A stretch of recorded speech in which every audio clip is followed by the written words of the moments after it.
KFAN. Jeff Joniak calls games for the Chicago Bears, one of the best in the NFL. He does radio and TV, and I'm like, so what do you do here every year at the Combine? Same stuff you're doing, except I'm not doing a talk show. Mm-hmm. So, yeah, a little bit of everything. That's because you got that Bears pension money. And I was going to say, you've been a Bears employee now for what, 20-some years? Yeah, and this is my 25th season calling Vikings football. Do you have an office in Hallis Hall? No, I don't. I don't have one at Egan, and I'm not in the pension because I'm not a team employee. I'm not in the pension. I'm not a team employee. Yeah.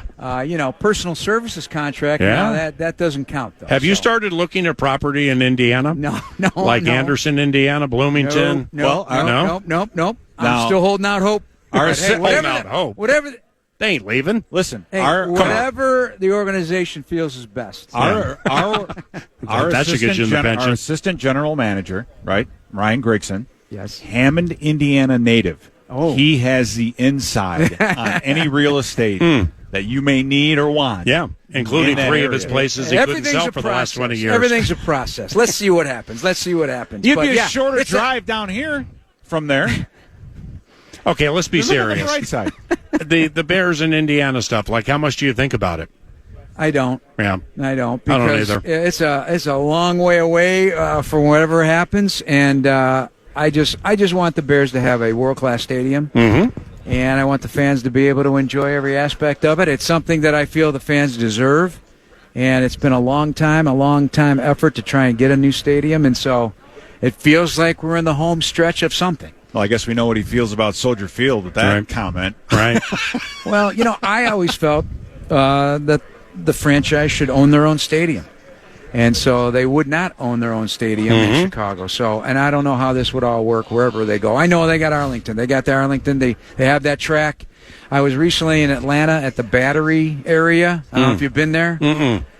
It's tremendous. Pete's told me about it, but he met people named Lolita and Tanqueray and never went back. But the Brave Stadium, you open up the Omni Hotel windows and you're in the center field of the Brave Stadium. Ooh. They got the Atlanta Hawks right there as well, but it's like Wrigleyville. You guys have been to Wrigleyville. It's fantastic. So, but they own all that property. So you own the property that a hotel is going to be built on, or the brand new hotel that's being built just across the street from the Omni called the Henry, which is a very nice hotel, boutique hotel. And then you've got, I'm learning that 4,000 fans every night at home games for Atlanta Braves games never step foot in the stadium, but the revenue that you're generating here. So that's why I think it's important. Today's world, that's same true for college campuses now. My alma mater, Iowa State's building Chi-Town.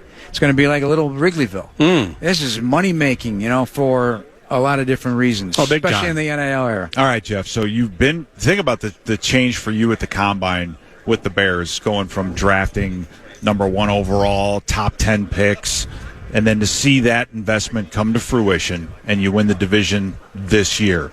What is most imperative for the Bears to stay on top and then to get to the NFC Championship or the Super Bowl? What do they need to do? All right, aside from the roster, let's just keep knowing that you can win.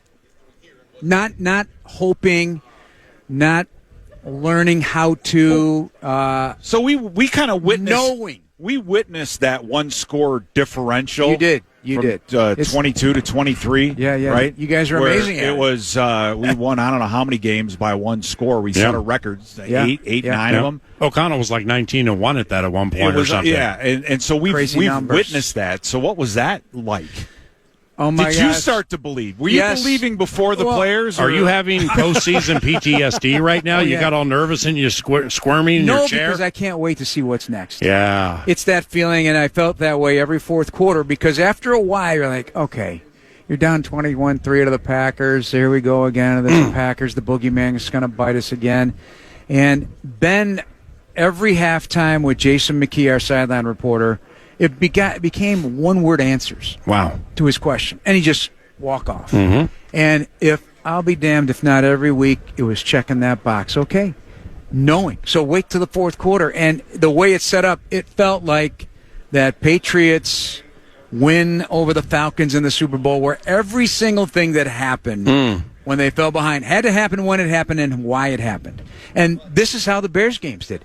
Things happen. Well, you wound up with the football in the final minute and 20 seconds to go in the game, and they were going to either make a close crack at it, they're going to win. Yeah, but one guy was Tom Brady who did it. You had second-year Caleb Williams who so what's jumped that tell you? but he jumped out of his skin to get What's that tell you? What's that tell you? Like, my gosh.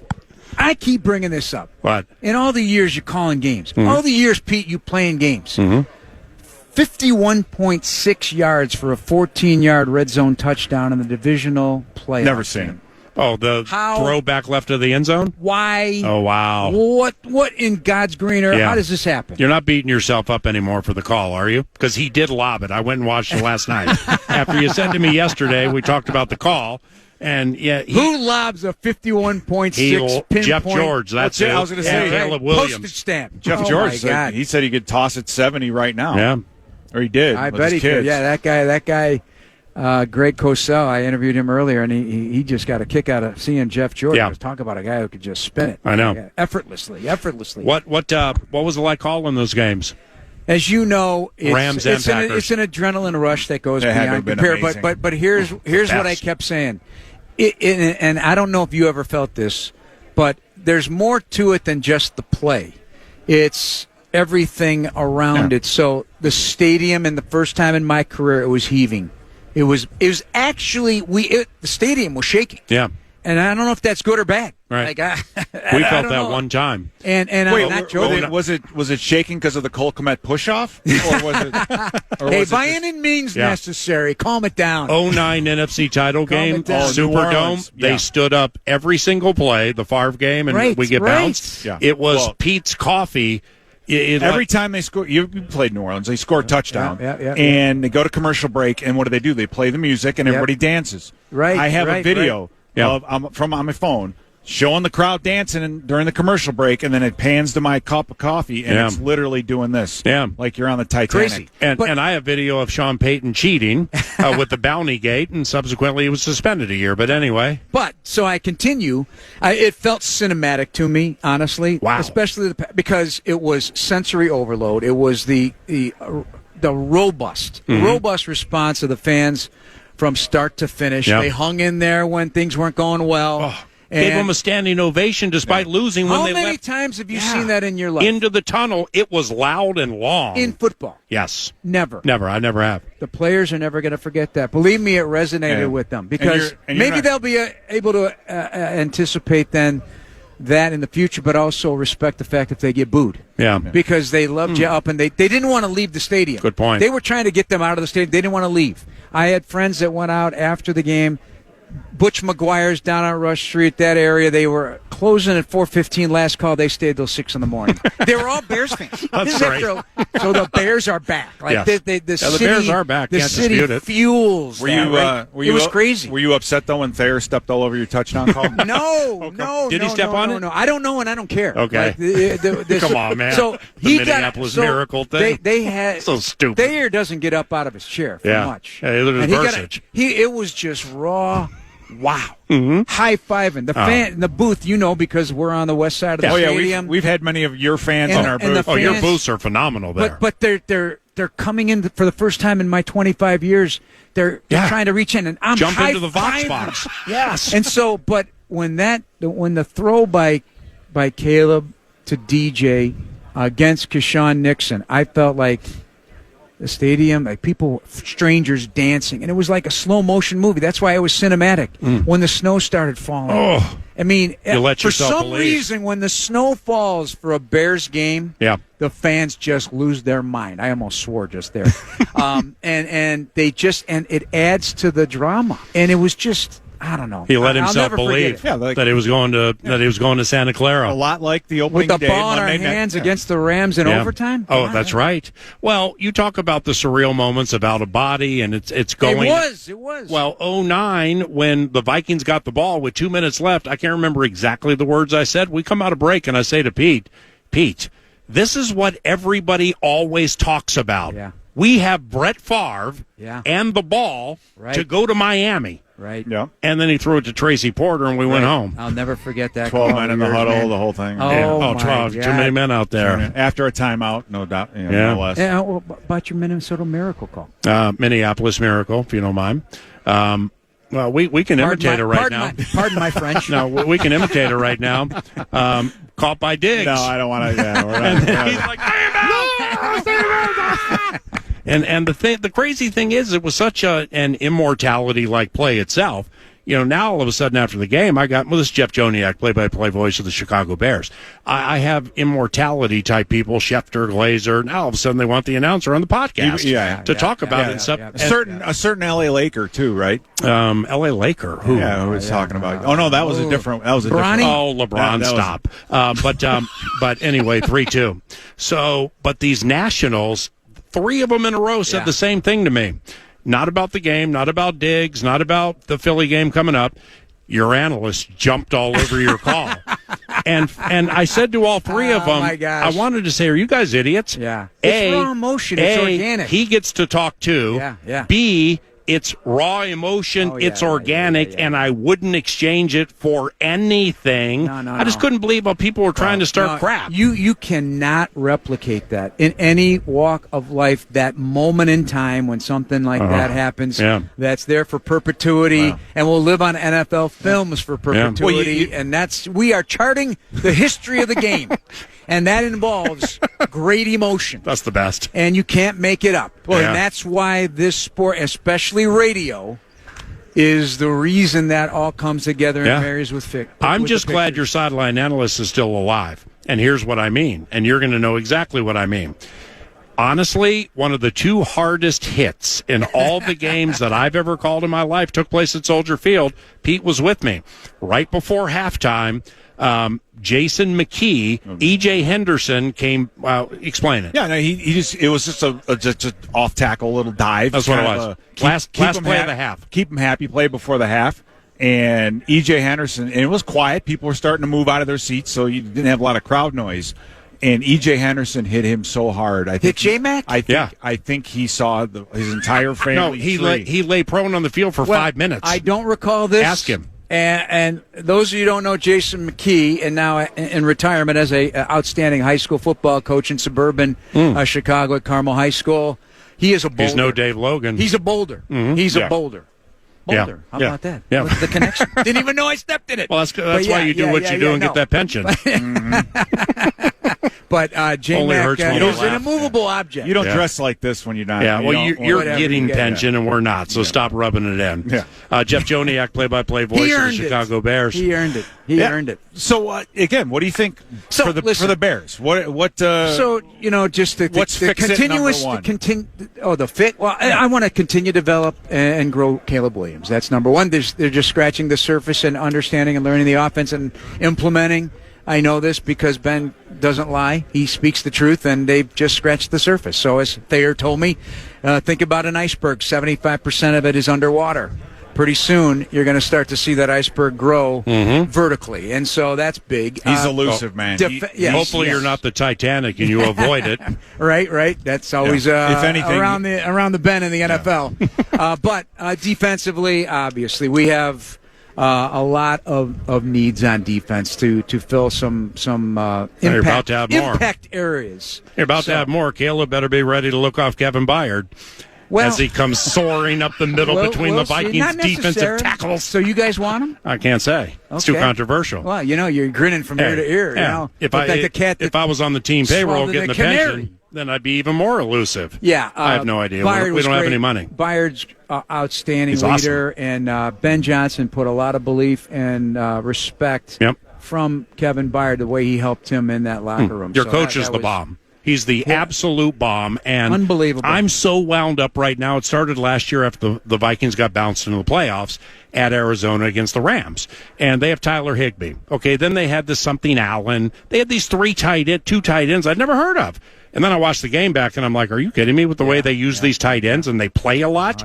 So now fast forward to this year. I remember Durham Smythe when he was with Miami, and Andrew Van Ginkel on our team played with him. So I'm asking, and Durham, he's limited.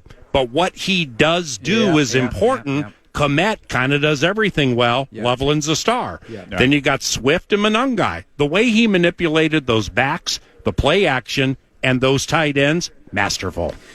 Especially so, because people think about movement before the snap to impact the passing game, it really impacted the running game. Yeah. Everybody blocked. The no block, no rock was absolute. They took it to heart. If you weren't going to, you weren't going to get the football. The tight end, some of it was beautiful. Some of the work in the red zone runs were so picture perfect. Of course they were. Honest to God, it was unbelievable.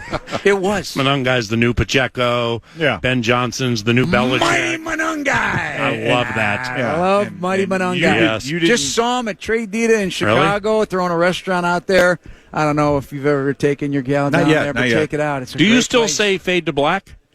We don't hear it for anymore. For some reason, it you just stopped it. escaped me this year. Why did it? Yeah. It's usually it was your dagger. It usually was on a big defensive stop to end the game. So maybe that's why, because it was offense, it was dictating that. Yep. And maybe, I'm not. It's not going to bury. Yep. I'll pull it out once in a while there. Yep. So, but it was with just, Caleb Williams, Iceman cometh. First time I heard it, it bugged me. But here's why. I'm a 60-year-old from Washington, D.C., who grew up loving the Washington Bullets. I didn't know you were from Washington. And, yeah, that's where I'm from. And wow. And loving the NBA. Okay. Well, for me, an old schooler, there's one Iceman. It's George Gervin. Yeah. However, it's a different sport, many decades away. Yeah. The way you were weaving in that Iceman coming thing. Here's where it happened. High five. Here's what it happened. Masterpiece. Here's what had happened. NFL Films cuts all our stuff up. I find it interesting. What we say is not necessarily how we said it when it's cut up. But have you seen these? Yeah. They're stories. They're storyboards. Yeah. But they take our words and move them around. Yeah. In one call, what you said at the end may be in the beginning. We won 9 games last year. We didn't have to deal with that. But anyway, so a lot of guys are mic'd up, and I kept hearing guys calling ice. Oh, I'm like, that's the origin. I said, Mike, wait, they're. Who they like? What's this ice thing? Yeah. Until I did some digging, they were already. Be careful with where you go with that. It was the Giants game when Caleb sprinted around the left side and beat everybody to the end zone. Ice. And so I actually asked Caleb, "Are you down with this? Because that's what I'm rolling with." And he goes, "Yeah." That's so sweet. He does. And so it's. So he knew you were calling him the Iceman. I did. Bro, I'm so glad you did but that. But I went back. I made sure it was okay with him because I don't want to. 2012, when Harrison Smith came into the league, I just started early in the season calling him Harry the Hitman. Harry the Hitman. So after a couple of games of doing it, I went up to him and said, "Hey, I'm calling you this. Do you mind it?" And he liked it. Then they changed the rules, and he got fined $250,000 for being a hitman, and he became Harry the Pickman. You know what I'm saying? So what a great player, man! That's important to ask questions like that with these people. Oh yeah, I even go back to, for some reason, if in Chicago, it's a one name great game. Mm-hmm. So you're Michael. Michael. It's not Michael Jordan. It's Michael. So I was Jay, and there were people. Rhino. There were people criticizing me for calling Cutler Jay. Snap to Jay. Well, why aren't you saying Cutler? He's not at the great level yet. I mean, I really had people pissed off about me. That's sports immortality type stuff. One name stuff, right? So. It's pretty fun manipulating JJ to JJ. Yeah, right. But so I asked, hey, Caleb, do you mind if I just call you Caleb, or do you need the Caleb Williams? I mean, I went to Mitch Trubisky. Do you want to be Mitch or Mitchell? Mm-hmm. Hey, Mom wants Mitchell, but I really like Mitch. So be careful with that. I also care about getting it right, and I often don't on the pronunciations. I'll get tongue-tied, but I've had several players say, you know what? No one ever asked me. Yeah. Nishan Wright. Old school. Nishan Wright said, no one ever asked me. Wow. And so that means I didn't ask him. So you're trying to bury me is what you're doing here. Yeah, he is. No, you had a cup of coffee with him. I understand that. But I think it's important because, you find out that oftentimes they're not confident enough when they come in to say, hey, PR, you guys, you got the pronunciation wrong. Yeah. The pronunciation. Well, that happened to us this year. You'll get this. We were playing in New York, and their media, the other team's media guy will come in and check in and say, not everyone's you guys got any questions? Yeah. Ours we said, all the time. Is it Plexico or Plaxico Burris? Yeah. Oh. And he goes, well, he goes by both. Yeah. And PA goes, no. You got to pick a lane. No, you got. So I walked out on the field and asked him. Did the same thing with Urlacher. Got tired of hearing people say Urlacher. Oh, it's Urlacher. And I'm like, so I walked up and asked 54. Yeah. Hey, I do this. You'll Urlacher. Thank you. That's all you got to do. Yeah. You looked up to him because the guy's a monster. But you know how much that means to a player, and I they will learned respect you for that. Yeah, I learned that. I think that's. But you got to be careful with it because near the end of his run with the Vikings, X Rhodes. Okay, so I'm calling him Xavier. Well, then somebody tells me his name's actually Xavier Rhodes. Yeah. So they wanted to change. Well, when we changed it to Xavier Rhodes, his career went in the tank. It was terrible. Everybody's putting double moves on him. It was him. bad juju. Tell him about Blake Brandel. Oh, that happened last year. This is unbelievable. We're about to get shut out by the Seahawks. It's the night before at the team hotel. I'm walking up to see Pete and Jennifer, and this nice lady comes up and approaches me and introduces herself. We listen to all the games. Our family does. Blake, offensive lineman, he won't tell you this, but the last name is Brandel. It's not Brandel. Okay, it's Brandel. So, like, every time I walk up to Blake Brandel, I go, Brandel. So you well, know, I made it a bit, so to kind of break the ice. So the names are important, man. A couple of quickies to close. Yeah, Tremaine Edmonds. Yeah. What are your thoughts on him? Well, I enjoy this player. I think he had one of his best seasons of his career, for sure. That even goes back to his early days with Buffalo. He's still a young player, believe it or not. He's been in the league since 20 years of age, and you always look up, and he's still not hit the 30-year-old mark. A perfect fit for a guy that's going to cloud the vision of the quarterback down the middle of the defense. And we got salary cap issues right now. You guys do? What are you over? I think we're 12 over. I think we're 10. Okay. That's not it's horrible. fixable. That's not fixable. So it's a wait and see. But that opens the door for like DJ Moore talk and all this other, with the cap all issues. these all these topics were hit yesterday by the Chicago Meadow Tremaine. DJ Moore. Are we going to make moves for big free agents? They're going to try to make some trades. Tyson Bagent got more talk yesterday. Really? Than anybody. And think about him. What Tyson Bagent? I don't want to lose Tyson Bagent, right. But I guess the phone's ringing. You might now, phone's ringing because no one in Minnesota thought of him until you said it. Right. So when we get him, then we'll thank you for it. Dennis Allen likes a specific type of player, and he wants a lot of speed on defense, and so he did a great job, in my opinion, working with what he inherited, and suffered a lot of injury on defense, unfortunately, especially to our second-round pick, Shamar Turner. I can understand the speed Edwards with that surface that you have that's maintained by the city. It's so fast. The surface sucks. Not now. So fast. Really? Oh gosh, no! Come on, it's a tidal wave difference. It is. Right. It is. Okay. This stuff depends on what kind of cleats you wear. Or what you're doing with the tidal wave. You know what? Nobody's complaining about it anymore. It's a stadium. It's a park in a stadium. It's a park in a stadium. How about this? The Vikings finished 9-8 and swept the Lions, and we're a 95% chance to sweep the best team in the division, the Chicago Bears. Then somebody got lost on the Duvernay kick return, Blackwell blocking for him. Wasn't that a beauty? No, it sucked. It was terrible because that right there, I identify. Blackwell. Yeah, Josh Blackwell, invaluable. Was the bomb. Yeah, he was leading the way for him. Invaluable. But that right there, in my estimation, nobody within has told me this. I thought that was the bottom. It's like we're kind of seeped in. Wow, if we had gotten that one, could have done some damage if we get the quarterback situation right. Yeah. Duvernay burned us. Santos walked off on us. We were a 95%er. Well, you had me nervous, I'll tell you that. Had you nervous. You were dead to rights. It had me nervous. And then we blow it on the kick return. What had you nervous? Like the Jordan Addison drop wide open or missing McCarthy on a 7-route wide push open? Off on Byron Murphy Jr. back left of the end zone. I get too comfortable, and then JJ drives him down, the quick score. I'm in Minnesota, the place is going bananas, da-da-da. That McCarthy fourth quarter at Soldier Field, though. How about the Bengals game? Tom got super mad at me there because really? I turned. We're up, and I feel like it's about a beer time right now, man. And you said it on the radio? I did. Oh. I thought. And there's 5 touchdowns scored. Well, I'm too loud. In the fourth quarter, I'm like, wait a minute. And then it needed the unbelievable throw and catch, and 2 guys missing, Colston Loveland to the end zone. That game, I never sit in my whole career. Do you stand or sit? Mostly sit. Yeah, but I'm 60. That question's not loaded, everybody. It's about our performance in the booth. Well, you got to get the right angle with that camera after we score a touchdown. But I'm a very active guy. I'm sore after the game. I'm in constant motion. I'm a hands talker, and I'm moving around, rocking back and forth.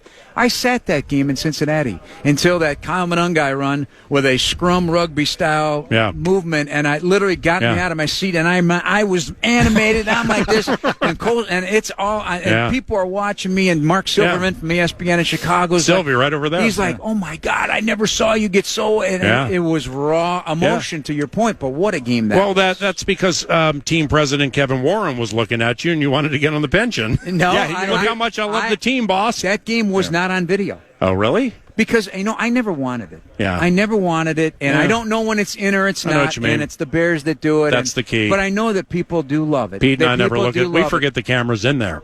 People love it. Yeah, of course you do. I have no idea what I'm doing, and I also don't want people to see what I'm doing during the breaks. Same. Because it's a lot of bad language. Yeah. At least you got a bathroom right by you. Well, if you can get in. Hey. It's a line. If you don't get in there before halftime. Did you see the line at the public restroom by our booth? I know. It's not ideal. Yeah, you guys are going to be okay next year, despite Olamide Zaccheaus leaving, Kevin Byard. Yeah, all these assumptions you're making. C.J. Johnson, whatever. I know Gardner you Johnson. know your game, but come on. Let's see what happens. You're the best. Thanks for the chat. Thank you, guys, as always. Jeff Joniak, the Vox, back after.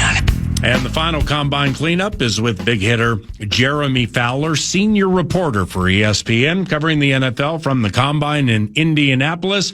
So how many combines for you? I want to say this is like 15 or 16. My first one was covering the Vikings back in 2010, 2011. Yeah, 2010, that Brett Favre's second season. I mean, it was memorable for many reasons, but you've seen so much over the years.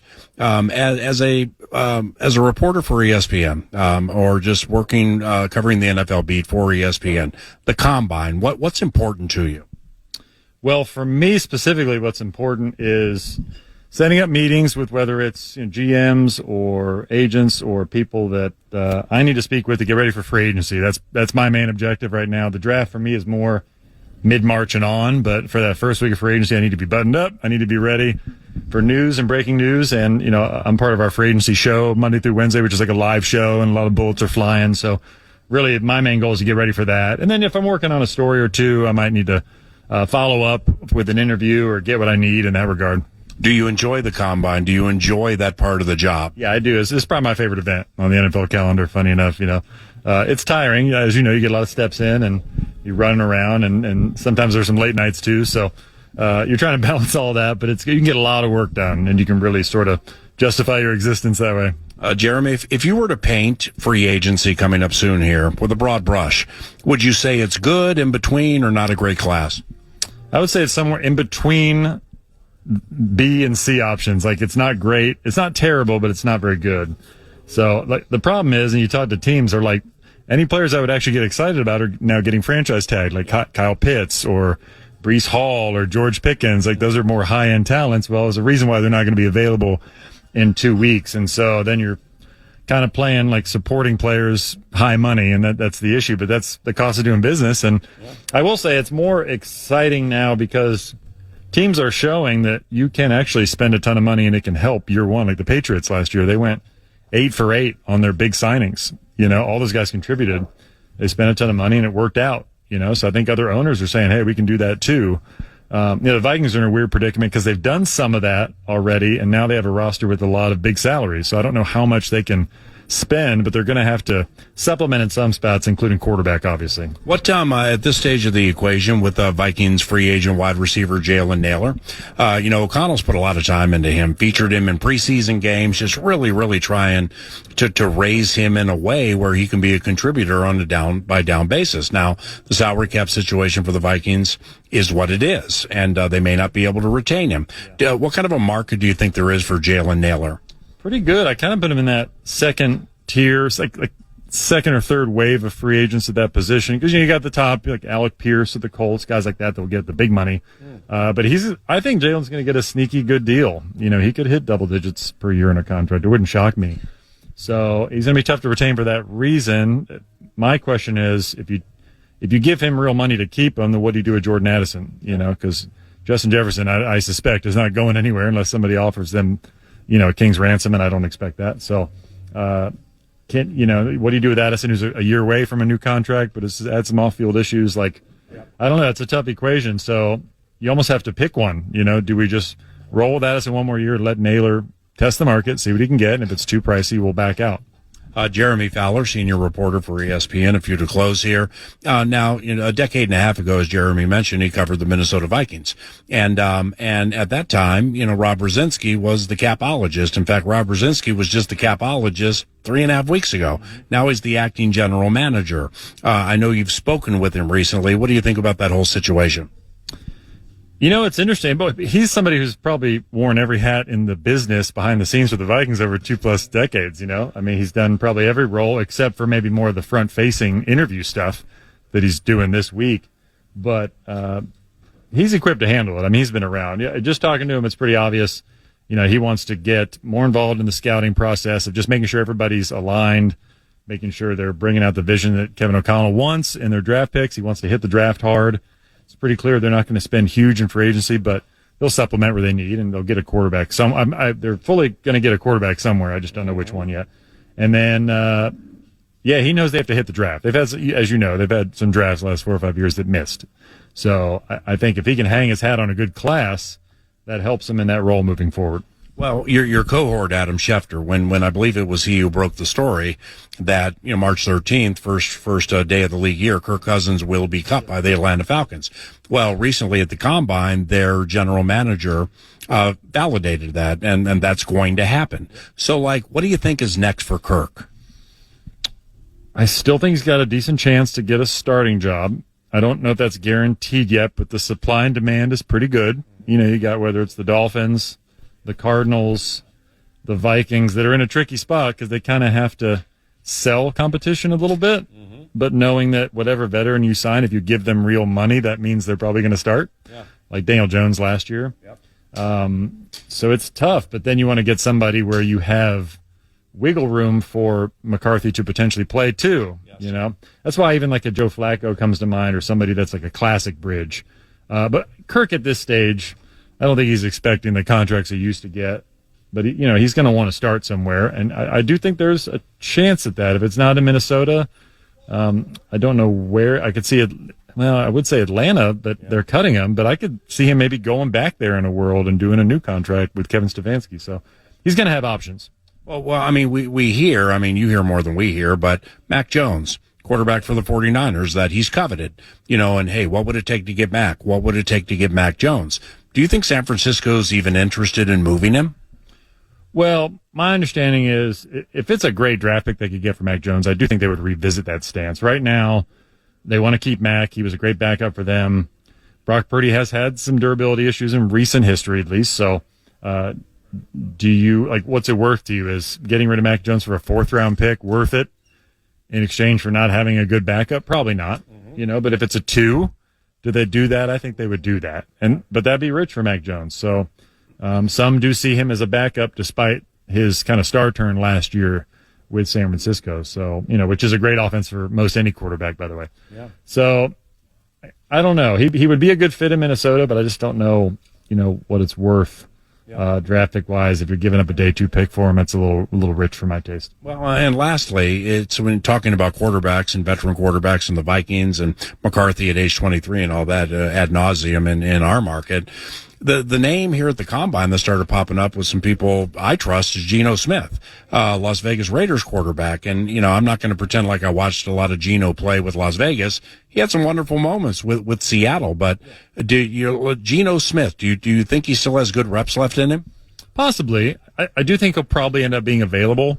I think he would like a fresh start knowing that they're going to draft Mendoza and he's going to have to take the bullets for him in another down year. I don't know that he's crazy about doing that. So do they oblige and just move on before the rest of his guaranteed money is up? It's possible. So he could be a true free agent, which could make some sense for Minnesota. I don't know if I had a Kevin O'Connell, Geno Smith pairing at this point, just synergy-wise. I wonder if some other fits would be better, but I think he could make it work, certainly. Let's close with Roachy, the Vox of all Voxes, ever to Vox now.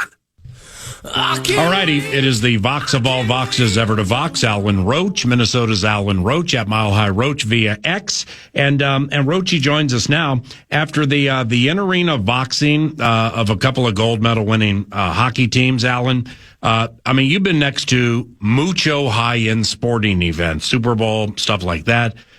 Milan, that just had to be spectacular, right? Good morning. Yeah, good morning, PA. Yes, the experience was amazing. It was something I'm very proud of, and now it's something that I'm going to let the cat out of the bag. I've kind of hid in a corner over the last 3 days and not talked to anyone about this. I've got a couple more radio interviews coming up. It's going to be impossible to escape.